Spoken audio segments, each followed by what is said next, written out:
So what's up mga boss? Ayan, nagbabalik tayo no. Diyan Mangondayaw Savage Airsoft ngayon mga boss.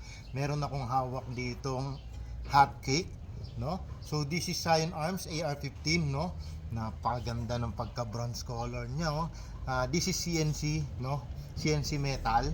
So, yan, no? Napakagaan, no? Metal siya pero napakagaan, no? Tapos makita nyo naman, no?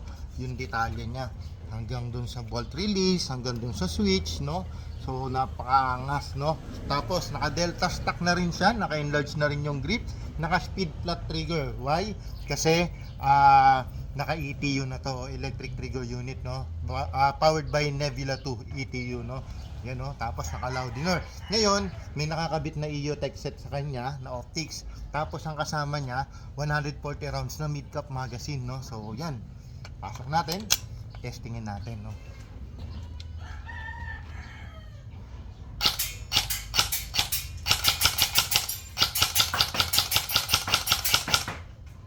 Suabe, no?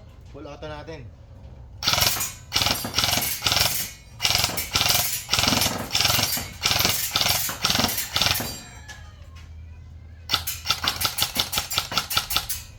So, suabing-suabe. Kung makikita nyo, sobrang bilis ng cycle niya, no?